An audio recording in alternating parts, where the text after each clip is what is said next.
I never thought a day would come when my own son would look at me not as his mother, but as an obstacle standing between him and the life he believed he deserved. When the discussion about dividing the family assets began, I had already sensed something shifting in his eyes. Mothers feel these things long before the world notices. He sat across from me with a confidence that did not belong to him, a boldness shaped by the people he had recently started calling friends. He had begun to dress differently, speak differently, and look at the world as if everything in it owed him something, including me. So when he stood up during the family meeting, placed both hands on the table, and said he wanted everything, every piece of property, every plot, every account, I simply looked at him without blinking. My heartbeat didn't rise. My breath didn't shake. I only smiled, because I knew he was demanding things he didn't even understand. For a moment he thought my silence meant defeat. He believed I had surrendered,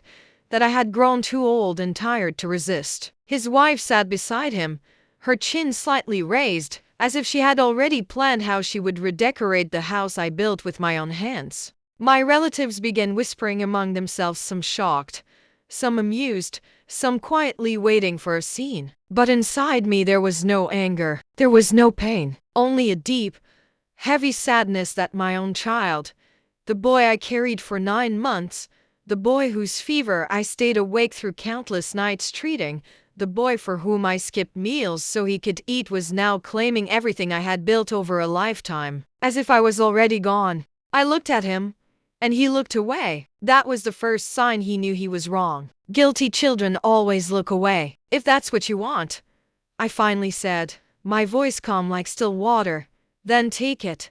His eyes widened, surprised. His wife smirked. My nieces and nephews stopped whispering. They expected a fight, maybe tears, but they forgot that life had already thrown me battles far bigger than this moment. I smiled at him and said softly, "Son, you don't know what you're asking for." He didn't understand. He thought I meant I would challenge him legally or emotionally. But I meant something deeper. Life has a way of teaching lessons far louder than a mother's words. He walked out proudly that day, leaving me in a silence that felt heavier than an empty room. I stayed seated for a long time, touching the wood of the table that still held marks from the time he scratched it with his toy truck when he was 5. I remembered his laughter echoing through these walls, the way he used to run to me when he fell, crying and holding out his scraped knee. And now that same child had asked me to give up everything. But what he did not understand was that a mother's true wealth is never her property, her land, her savings, or her house. A mother's wealth is her children, and when a child loses his character, then the mother has already lost more than any asset could measure. In the days that followed, the house felt different. Not quieter, just different. As if a piece of its soul had been peeled away. Neighbors came by, asking if I was all right. Some pretended to console me but only came to gather gossip. Others genuinely felt sorry. My cousin told me I should fight back, that I should stand up for my rights. "You gave him everything his whole life," she said. "Now he wants the rest too?" But I only shook my head. Fighting him wouldn't fix the real problem. Winning wouldn't teach him what he needed to learn. Sometimes the best lesson life gives is the one a person has to discover on their own. I continued living like usual, watering my plants at sunrise, making tea the way I had for 50 years, sitting in my courtyard and listening to the birds. At night I would heat a small bowl of soup and sit near the window, watching the empty streetlights flicker. I waited not for him to return, but for life to unfold the truth I already knew. Children who take without understanding the value always end up learning the value through loss. A few days later, his wife's tone changed on the phone. She spoke too sweetly, as if sugarcoating something she didn't want to reveal. "Amy, we found a buyer for one of the properties," she said casually. "We'll get a good price. You should be happy." I said nothing. She mistook my silence for approval. She didn't know that I already expected this. When greed starts, it doesn't stop until it destroys something. Then my son called, his voice unusually cheerful, telling me he was finally going to upgrade his life. He talked about buying a bigger car, taking a vacation abroad, renovating the house, and investing in a business that one of his new friends convinced him to join. I listened. I didn't stop him. I didn't warn him. I no longer felt it was my place to interfere. He had chosen his path. And sometimes the path a person chooses must be walked fully, with all its stones and thorns, before they understand what they left behind. But at night, when I lay down on my old wooden bed, I felt a sting not from losing property, but from losing the version of my son I once knew. I missed the boy who used to hold my hand crossing the street. I missed the young man who used to ask me before making any decision. I missed the child who hugged me without hesitation. Now, he only called when he needed something, and even on those calls, he spoke to me not like a son, but like a man talking to a stranger who happened to share his past. Weeks passed, and slowly, news began reaching me from others. His business deal was not as promising as he thought. The friend he trusted had a reputation for tricking people into investments. My son had sold 2 properties by then, and most of the money went into that business. His wife's demands increased, wanting a lifestyle far beyond their means. They fought loudly, my neighbor told me, the kind of fights that end with slammed doors and broken pride. Still, I stayed quiet. I made no calls. I offered no advice, not because I didn't care, but because caring too loudly sometimes drowns the lessons life is trying to teach. One evening, as I was preparing tea, I heard a knock on my gate. Slow, hesitant, weak. Not the confident, loud knock my son used to give. When I opened the gate, I saw him standing there, but he didn't meet my eyes. His shoulders were slumped, his face pale, and his hands shaking slightly. Behind him, the streetlight cast a shadow that made him look smaller than he had ever looked to me before. He opened his mouth to speak, but no words came out. For the first time in years, he looked like a lost child again. But I didn't ask him anything. I simply stepped aside and said, "Come in, Beta." He sat down quietly, avoiding eye contact. After a long silence, he whispered, "Amy, I think I made a mistake." I didn't say I told you or remind him of the day he claimed everything. I only placed a cup of tea in front of him. His hands trembled as he held it. "Amy," he continued, voice breaking, "I thought I knew everything. I thought I could handle everything. But everything is gone." He finally looked up at me, and I saw tears filling his eyes, the same eyes that once lit up when he learned to ride a bicycle, the eyes that once sparkled when he brought home his first paycheck. Now they were filled with regret, fear, and exhaustion. I reached out and touched his hand gently. "Son," I whispered, "I warned you not because I wanted anything for myself. I warned you because I wanted to save you."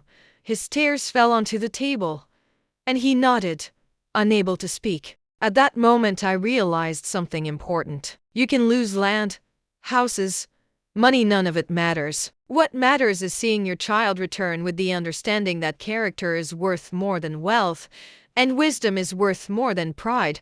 And that was the beginning of how things truly started to change. When my son sat across from me that evening, his shoulders heavy with shame, something inside my chest shifted. Not anger, not satisfaction, just a quiet ache that only a mother can understand. He looked at me as if he was seeing me for the first time, not as a woman who raised him, but as a place where he could finally rest after months of living under the weight of choices he wasn't ready to make. He sipped his tea slowly, his fingers trembling around the warm cup. His silence spoke louder than any confession. I waited, letting him gather courage, knowing that words spoken in pain often take time to form. When he finally spoke, his voice was small, almost childlike, a tone I had not heard from him in years. He said he trusted the wrong people. He said he spent money on things he never needed. He said he was embarrassed to show his face in front of relatives. He said his wife blamed him every day for the financial mess. He said he couldn't sleep. He said he didn't know how to fix anything anymore. And the entire time, I kept watching his face, the lines of stress that had replaced his youthful pride, the way his eyes darted away every time guilt stabbed him. My heart broke. Not because he lost the assets, but because he lost himself in the process. He told me one of his business partners had disappeared after taking a large sum of money. He told me the second property he sold was undervalued because he was in a rush and didn't understand market rates. He told me the renovations he started on the house were half done because he ran out of money. He told me his wife was threatening to leave if he couldn't maintain the lifestyle she dreamed of. Each word he spoke sounded like a confession to a crime he committed against himself. I listened, letting him unburden without interruption. A mother never counts her child's mistakes. She only feels the weight of each one on her own chest. He sat forward, elbows on his knees, covering his face with both hands as if trying to hide from the truth. "Amy," he whispered, voice shaking. "I don't know what to do." I gently slid his hands away and placed my palm on his cheek, like I used to when he was young. "Son," I said softly, "when you take everything before learning the value of anything, life teaches the value in ways that hurt. But this pain you feel, this is your turning point." He lowered his gaze again. "I didn't listen to you," he said, almost choking. "And now everything is ruined." "No," I replied. "Nothing is ruined. Only illusions are gone. What remains is truth." I asked him what he wanted. He said he didn't know. I asked him what scared him most. He said failing in front of the world. I asked him if he had considered apologizing to himself, not to me. He looked confused. "Son," I continued, "forgiveness is not for others. First you must forgive yourself for being human, for not knowing everything, for trusting the wrong people. Only then can you rebuild."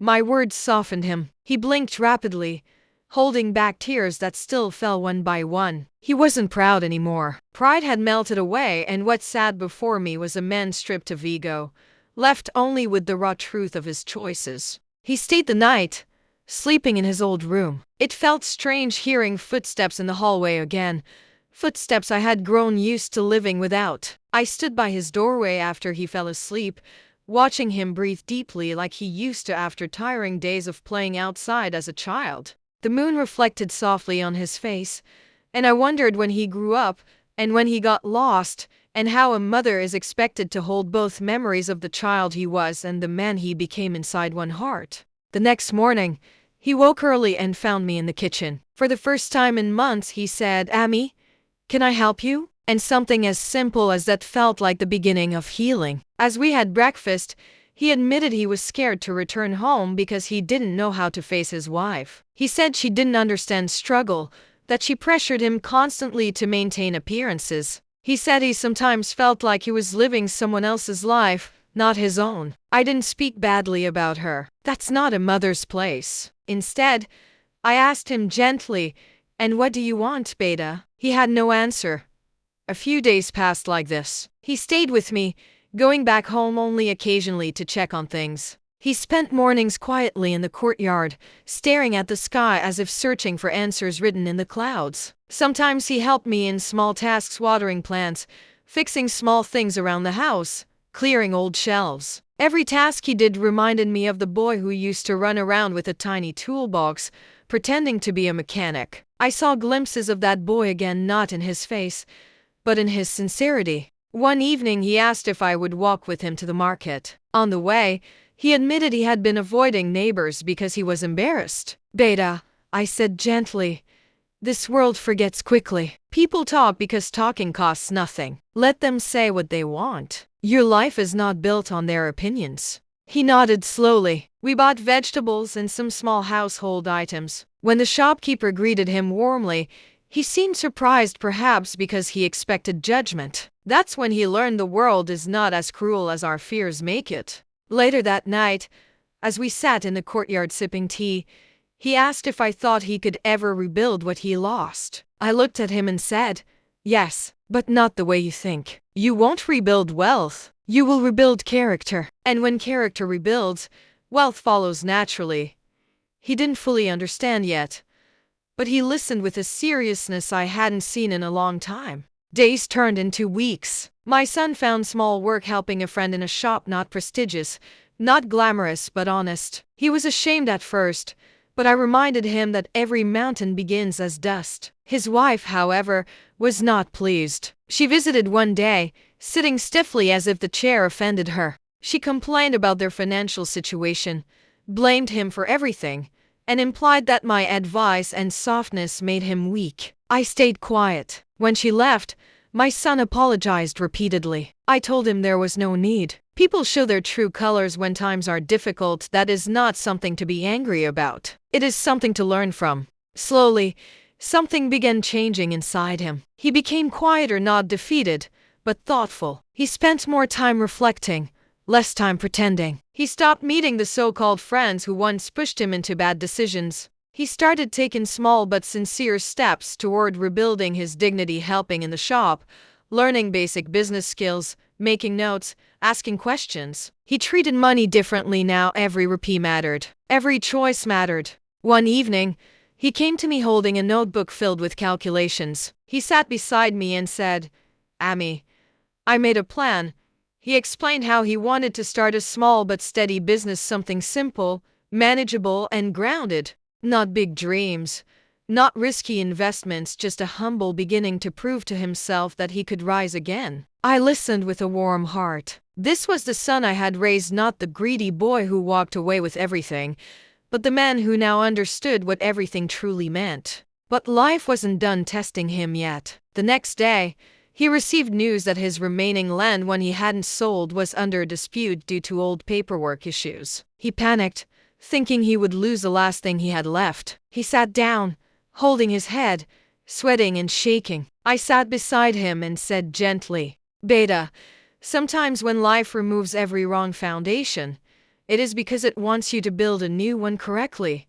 He looked up at me, eyes filled with fear, and whispered, "Why is this happening to me, Emmy?" I held his hand and said, "Because you asked for everything before learning how to protect anything." He didn't like hearing that, but he understood it. The next few days were hard. He had to visit offices, submit documents, deal with legal formalities, all things he once avoided because he believed money could solve everything. Now he learned money was not safety, wisdom was. But even through these challenges, something beautiful happened. He stopped running away from problems. He started confronting them. He stopped hiding behind arrogance. He started embracing humility. And slowly, gradually, people around him, neighbors, relatives, colleagues, began respecting him again. Not because he had wealth, but because he was changing. One night, as we sat quietly after dinner, he said softly, "Amy, I finally understand what you meant that day. When you smiled and said I didn't know what I was asking for."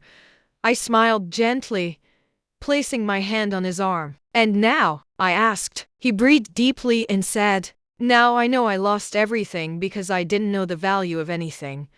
I nodded. "And what do you value now?" He looked at me with a sincerity that made my eyes sting with tears. "You, peace, honesty, and a chance to start again." When my son finally began to understand the weight of his mistakes, life gave him a small moment of peace, like the calm that arrives after a storm has taken everything from the ground. But calmness does not mean the struggle is over. It only means the heart is ready to face what comes next. I watched him quietly every morning as he tried to rebuild his confidence, sitting in the courtyard with a notebook, pen in hand, scribbling numbers, drawing small business ideas, crossing them out, trying different possibilities. He spoke less but thought more. He blamed the world less but questioned himself more. He didn't know it, but he was healing. One morning he approached me with a seriousness I had not seen in him since his youth. He sat down beside me and said, "Amy, I want to fix everything. I want to rebuild what I broke." I didn't respond immediately. I waited, letting him speak from the deepest part of himself. "I don't care how long it takes," he continued, his voice steady despite the fear in his eyes. "I want to stand on my own feet again. I want to prove to myself that I can rise without taking shortcuts." I finally touched his shoulder gently and said, "Then start with one honest step, Beta. Just one. Do not look at the mountain, look at the ground beneath your feet and take the next step." That same day he returned to the shop he had been helping at. But this time, he didn't walk in as someone seeking temporary work. He walked in with the determination of someone rebuilding his entire life from the ashes. The shop owner, an older man with kind eyes, welcomed him warmly. My son asked if he could learn more than just lifting boxes or serving customers. He wanted to understand the real workings of a small business: accounts, stock, suppliers, negotiations. The man agreed, impressed by the sincerity in his voice. Day by day, my son picked up new skills. He learned how to estimate stock, how to deal with different types of suppliers, how to manage small daily expenses, how to record profits without missing a single detail. He made mistakes, of course, but rather than hiding them, He corrected them. He asked questions every day, absorbing knowledge like a thirsty plant absorbing rain. And with each passing week, I could see a little bit of his old confidence returning, this time grounded, humble, and real. But while he was slowly rebuilding, his home life continued to crumble. His wife grew increasingly frustrated with their changed lifestyle. One evening she came to my house again, anger sharp in her eyes. She complained loudly about his small job, about the money he lost, about the embarrassment she felt in front of her friends. She spoke as if marriage was a partnership only when things were good. When difficulty came, she acted as if she was trapped with a stranger. My son stood silently, letting her vent. I watched him not with judgment, but with the quiet understanding that he was learning the hardest lesson of all. When life tests you, not everyone stays. After she left, he sat beside me with his head down. "Amy," he whispered, "maybe I chose wrong. Maybe she doesn't want the man I'm becoming. Maybe she only wanted the life I once pretended to have." I sighed softly. "Beta," I said, "marriage is not built on wealth. It is built on patience. Some people are not patient. Some people only love comfort. Their love is not deep. It is conditional." He nodded slowly. "What should I do?" he asked. I shook my head gently. "Do nothing. Focus on yourself. Focus on your work. Life will reveal who belongs in your journey and who doesn't." Days turned into weeks. My son spent most of his time either working or resting silently near me. Then one day, his wife didn't return home. She stayed with her parents and sent a message saying she needed time to think about the relationship. My son read the message quietly, exhaled deeply, and said nothing. I expected him to break down, but he didn't. He simply folded the phone and put it aside. I realized in that moment that he was no longer the man whose world fell apart when things didn't go his way. He was becoming someone who faced pain with strength. That night, he told me something I never thought I would hear. "Amy," he said, voice steady but soft, "I am tired of begging people to understand me. Maybe this distance is good. Maybe it will help both of us see clearly." He rubbed his forehead, eyes heavy but calm. "I don't want to be the man who depended on illusions. I want to be someone who earns everything with dignity." His words filled my heart with a quiet pride I could not show, because showing too much emotion sometimes weakens a person who is finally finding their strength. As the weeks passed, his work began to improve. Customers liked his polite nature. Suppliers trusted his consistency. The shop owners started giving him more responsibility. Eventually, he asked my son if he wanted to handle a small section of the business independently, a test to see if he could manage on his own. My son agreed eagerly but nervously. He came home that night filled with both fear and hope. I sat with him and helped him prepare mentally, reminding him that growth requires courage but also patience. The next months were a turning point. My son handled his responsibilities diligently. He managed inventory properly, negotiated respectfully, and slowly increased the daily earnings. The shop owner praised him often, saying he had never seen someone improve so fast. For the first time in a long while, my son returned home with a spark in his eyes, not the spark of pride, but the spark of progress. And then something happened that neither of us expected. One afternoon, the business partner who had cheated him months ago came to the shop. My son froze, his body stiffening as if lightning struck him. The man stood there smiling as if nothing had happened. He tried to shake my son's hand. He tried to act friendly. He tried to pretend that the betrayal had been a misunderstanding. My son's jaw tightened, but he didn't lash out. Instead, he looked at the man and said in a calm, steady voice, "I learned my lesson. I won't repeat it. Leave." His tone held no anger, only self-respect. The man demanded that they talk privately, but my son simply turned away and resumed his work. I heard about the incident when he came home that evening. He didn't look upset. He looked relieved. "Amy," he said quietly, "for the first time, I didn't feel like a victim. I felt strong." I placed my hand on his arm. "Beta," I said, "strength is not in fighting. Strength is in choosing what deserves your energy and what doesn't." He nodded, understanding more deeply than ever.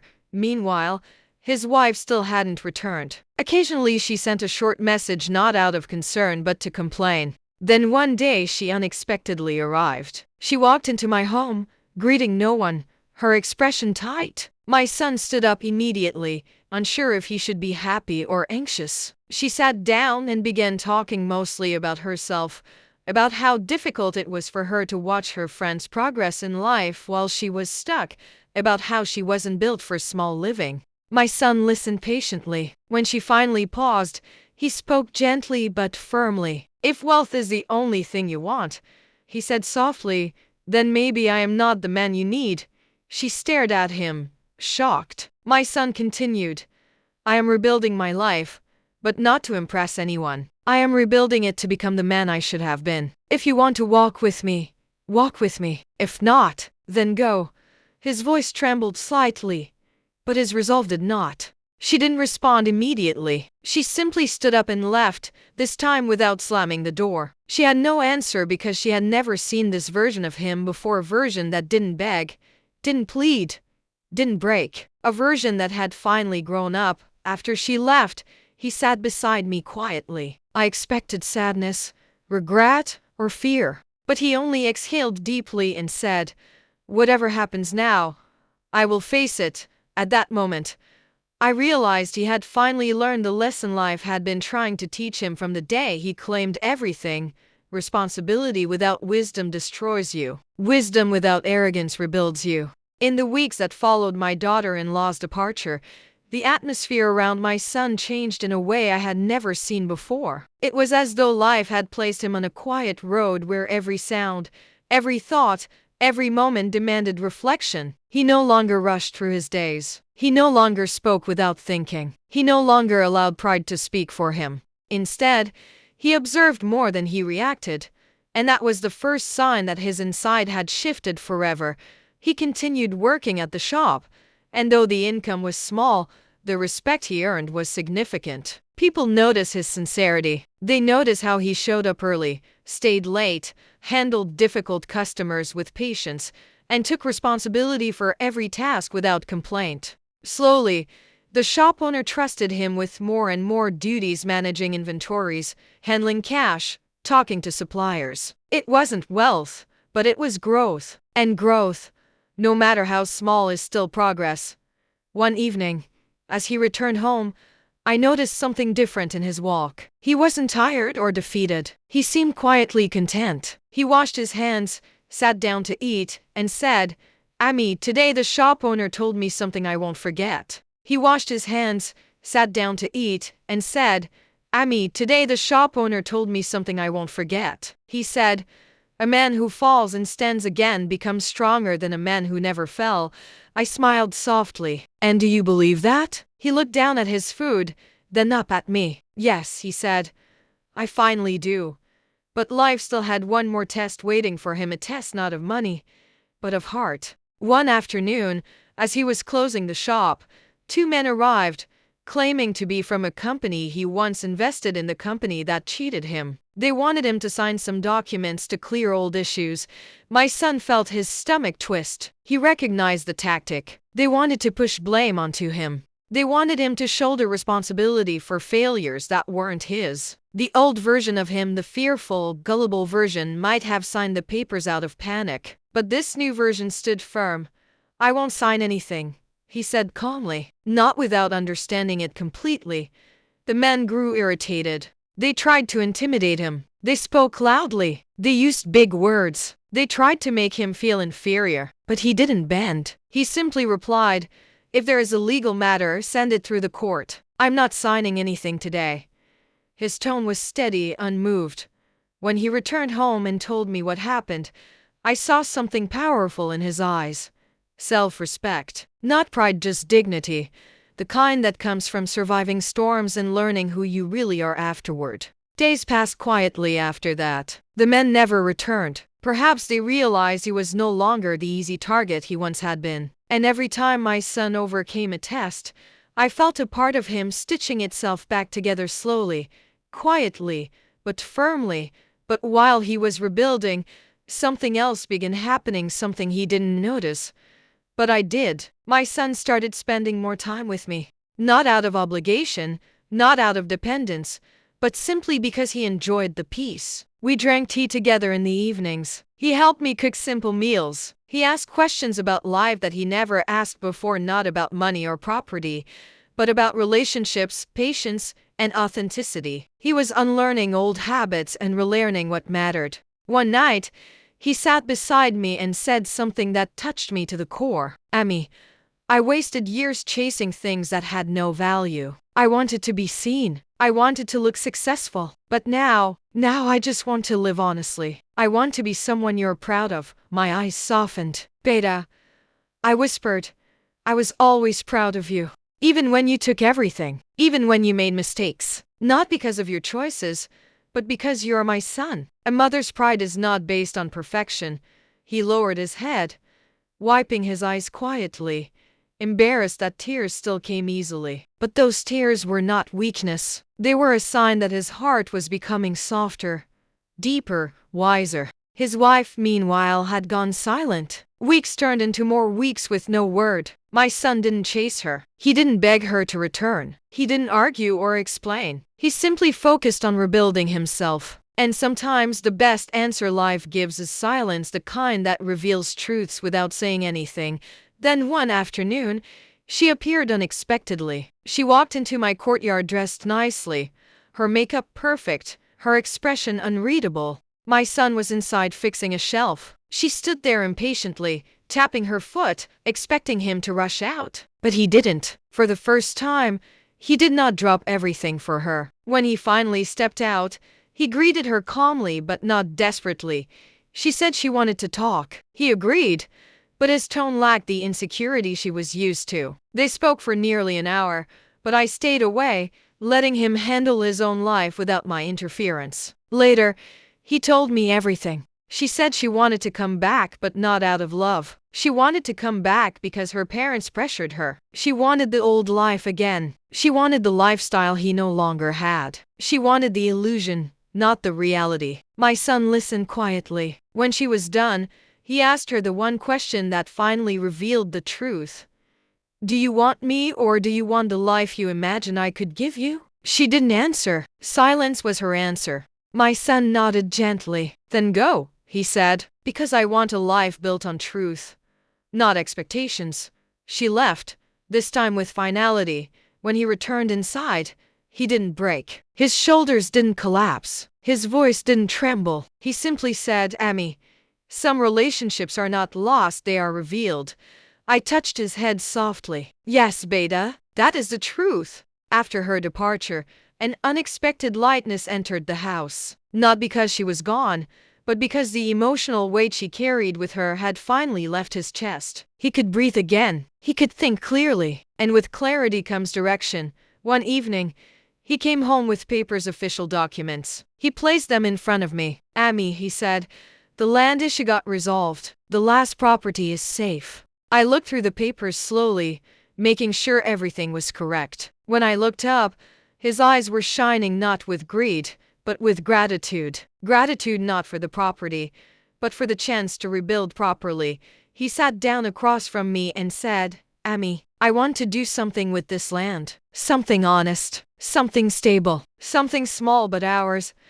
I felt warmth fill my chest. What do you want to do? I asked softly. He pulled out drawings, simple sketches of a small store, a small work area, a modest building that could serve as a starting point for a proper business. Nothing big, he said gently, just something I can grow slowly, something I can earn with my own hands. His voice held no illusions now, only sincerity. By the time my son had begun to stand firmly on his own, the house felt lighter, not because he had returned everything he once took, but because he had returned something far more valuable, himself. He no longer walked in with arrogance, with entitlement, or with a sense of victory. He walked in cautiously, thoughtfully, yet with a quiet strength that had taken months of mistakes, regrets, and reflection to build. The boy who once believed life owed him everything had become a man who understood the weight of responsibility, the importance of patience, and the meaning of humility. I watched him one evening, seated by the courtyard as the sun dipped behind the hills, writing plans in his notebook with careful precision. He paused often, thinking, reflecting, making notes, crossing lines, rewriting ideas. Each stroke of the pen seemed deliberate, intentional, as if he was charting not only the course of a small business but also the path of his own rebirth. I felt an unexpected warmth in my chest. He was no longer running from life. He was learning to walk alongside it. Weeks turned into months, and slowly, his small enterprise began to take shape. Nothing extravagant, nothing fast, just small achievements stacked carefully upon honest effort. He learned to greet customers with respect, to negotiate with integrity, to value every coin earned without shortcuts or deceit. I noticed how people in the neighborhood began to treat him differently, not out of pity, but out of respect. They saw the change, even if he did not yet fully recognize it himself. He had become a man shaped by experience, rather than by desire or fear. And then one quiet afternoon, he came to me, holding a sheet of paper with a steady hand. He had made plans to expand modestly, to invest carefully, to secure a future not built on illusions but on honest labor. "Amy," he said softly, "I think I finally understand. It's not about how much you have. It's about what you do with what you are given. It's about learning, about growing, about becoming someone you can respect." I smiled, feeling tears prick the edges of my eyes, not for sorrow, but for relief and pride. He had learned the truth I had always hoped he would. Life is measured not in possessions, but in character. The final test came quietly, not in confrontation, not in argument, but in reflection. His wife never returned. She had chosen the illusion she wanted, not the reality he had built. He did not chase her, did not beg, did not plead. Instead, he focused on what mattered: the steady work, the honesty of effort, the growth of self. And in doing so, he discovered a peace that money, possessions, or approval had never given him. He discovered that life had finally granted him the one thing he could never have stolen: wisdom earned through experience. I watched him standing at the threshold of his small business one morning, the sun casting a gentle light on his face, a quiet confidence in his eyes. He had survived the storm he had once invited with his own hands, and now he understood what it meant to walk in the calm afterward. And in that moment, I realized that everything that had been taken, everything that had caused heartbreak and struggle, had been necessary. It had forced him to grow, to see clearly, to value what truly mattered. And I, too, had grown not just as a mother, but as a witness to the transformation of a life. We sat together that evening in the courtyard, sipping tea in silence. Words were unnecessary. I knew he had changed. He knew he had changed. And in that silence, filled with gratitude and understanding, I finally felt complete. Life had taught its lessons harshly, but it had also taught them fully. And as the stars appeared one by one in the night sky, I realized that this was the truest wealth of all.